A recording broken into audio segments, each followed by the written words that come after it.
Right now on the line, we have got the lovely Kat Dennings. Kat, how are you today? Hello, I'm good.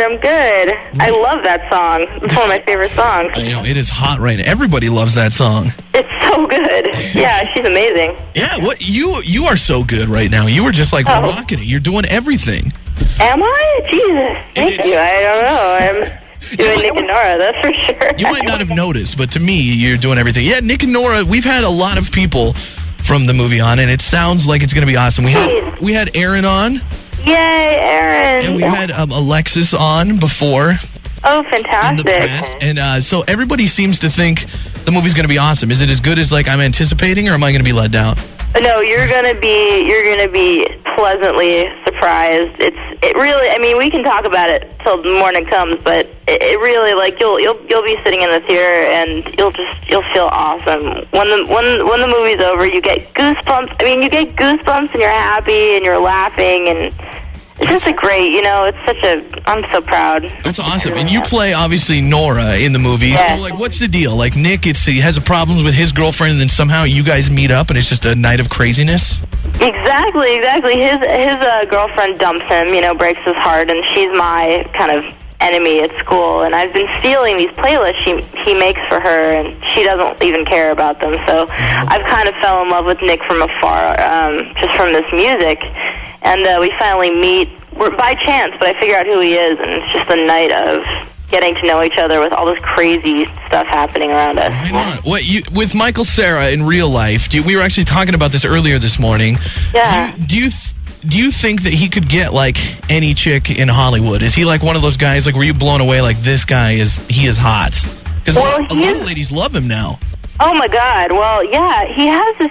Oh God, I hate to say the vibe, because it's so lame, but he does. He has this vibe about him. I don't know. It's just like he's a real person. He really isn't into all the other stuff that comes along with acting. He just, this is just what he loves to do, and the other stuff doesn't entice him at all. And I think girls, we look for being someone genuine and honest. It makes us nuts.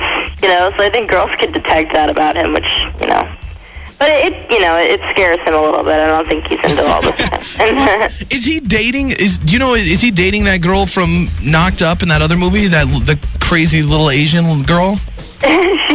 I mean, I don't want to be the one to I read it on anything. It's got to be true, but that's surprising. He does have a girlfriend. Okay, you can confirm that much. What was I know who she is, but I think I wouldn't want to do anything that Michael doesn't say himself. You don't have to throw that out there. So I love asking people questions like that. When we had Aaron on, I asked him about labor pains with Lindsay Lohan and asked if she's a full-blown lesbian or not. Just like to put him on the spot, were you working on this movie before Superbad came out, or did you see Superbad? Oh, no. Yeah, no. Superbad came out before, and I remember because I saw Michael at that premiere because, so before, to answer your question instead of just babbling, No, before. Okay. You can babble. I do it all the time. One thing I think is funny when I was doing my research on you, I went to your IMDb page. Nothing too scandalous, just funny to me, and I clicked on trivia. And under your trivia, it gives your birth name, and then it says trademark, dark lipstick, and pale skin. I know. What is that? You know what? I really don't know who's in charge of, like, the trivia at IMDb, because it's, like, the weirdest stuff, and most of it isn't. I mean, I don't even know if any of it's true. I mean, I know that some of it's true, but... Yeah, the other information on here, you are nearsighted. Well, that's true. I don't know who even picked that up, though. It's creepy. You know what I mean? It's creepy that people, like, who cares what I am? Like, who cares if I'm nearsighted? Why is it on there, I love that. That's what I was thinking, too, with, like, usually I can find, like, some nuggets of fun information in there, but yours is kind of all completely irrelevant. I mean, most of the characters she plays tend to be rebellious daughters, 15 or 16 years old. That's also not true. It's just, like, the weirdest, like... I don't know who does that. It's eerie. It's like Wikipedia, It's creepy. Like, oh God, who cares what I'm like? And then it has quotes from you too, and I love it. Just like finds basic random quotes and and it makes, no matter who you are, it makes you sound like a douchebag. No matter like what the quote is, it's just taken out of the context of an interview. You can't help but Exactly. Kat Dennings says, "Quote: Those people are stupid." Yeah, let's use that. Let's put that on there. Exactly. What do you have? Obviously, Nick and Norah is probably going to be huge. We're looking forward to it, too. What do you have coming up after that? It looks like you got some other movies in the work. Yeah, well, the one I'm super excited about is Shorts, which is a movie by Robert Rodriguez, who you all know from, Sin City and Desperado. And, yeah, I mean, he's somebody that I've always wanted to work with because Desperado is one of my top movies of all time. And, it's technically a kid's film, so if you have kids or a little brother or nephew or niece or whatever, take them. But Robert doesn't do anything straight, so it's going to be super awesome like that. You're like a crazy Robert Rodriguez. Do you play a rebellious 15 or 16-year-old teenager? No, she's not rebellious. But I finally got to be like the older sister who gets to pick on her little brother because I'm the youngest in my family, so I had a perversely good time doing that. That's awesome. Revenge. What's this End Zone with you and Sam Rockwell and Josh Hartnett? It looks like I know, but you know what? It's one of those things that's so good that it might never get made. It's just they know it's really good, but it might not happen. Yeah, in fact, it's so funny.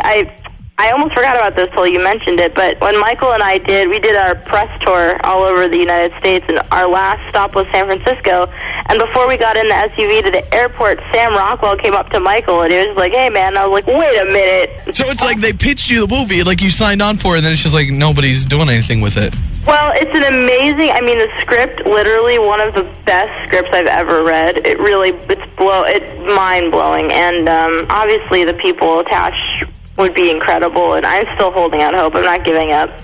I don't know, you know what, I don't understand how most of this stuff works. I just know that it's right now not happening, but I don't care. One day, I believe it will. Well, I'm looking for it when that day comes. When that day comes, buddy. You got your start on Sex and the City. Like, that's got to be huge. Most actors and actresses start, like, doing lame, Tide commercials or something. Hey, I did do lame Tide commercials. Did you? Yeah, I wish that was on IMDb.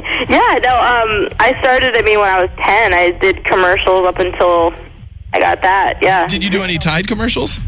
I actually did. That's awesome. I did. I pigeonholed, I got it right there, the lame Tide commercials. No, but you know what? Hey, at least you're kind of psychic like that. I know, I'm good. I've got some special skills here. What was Sex and the City like? Obviously, you'd probably be your first big gig aside from the lame Tide commercials. Like that's a pretty big jump from Tide commercials to one of the biggest cult shows ever. Right. Well, I truthfully I wasn't really. I never had cable, and I still don't have cable. And so I had no idea what the show was. All I knew was that Sarah Jessica Parker was in Hocus Pocus, which is one of my favorite movies, and I was like, I have got to meet her. I love her so much. And, I had no idea what the show was. No idea. And I remember going to my first reading, and I was kind of nonchalant about it. Like, people are people to me. They still are. But it was like Michael Patrick King, and I was like, just not even knowing who anybody was. And then in the cab back to the train station, I passed this city block long poster with, for Sex and the City. I was like, oh my God. You're thinking this is going to be cool, but it's no Hocus Pocus. I was like, yeah, whatever. But Hocus Pocus, that's what we're getting excited about. What's funny is I totally know the movie, too. I think I've seen Hocus Pocus like 30 times. Awesome. It is a good movie. Out of all the actors you've worked with so far, who is the coolest actor? Is there somebody you worked with that was just like, this guy is awesome. He's totally what I expected and more. Or she, yeah. Either one. Like, who's the coolest actor or actress you've worked with so far? You know what? There've been so many. I worked with Robert Downey Jr. a few years ago, and he was just as a person, just one of the best people I think I've ever met. Just a great guy. Yeah, that was right before he went to do Iron Man. So he was doing a lot of yoga and intense, like, muscle-y things. I don't know, but I think yoga is probably a better trade-off than heroin. Like, if you're going to do something, I would say stick with the yoga, and yogurt. Or yogurt. Yogurt's good for you. Right, Kat Dennings from Nick and Norah's Infinite Playlist. Thanks so much for being on the Big J Show this morning. Thanks for having me. The movie looks awesome. Can't wait to see it this weekend. Thank you. Friday. If that movie ever happens with the football stuff, we'll talk to you then, too. We sure will. See you, Kat. Bye-bye. Bye. The Big J Show. Weekday mornings from 6 till 10. On Billings' #1 hit music station, Hot 101.9.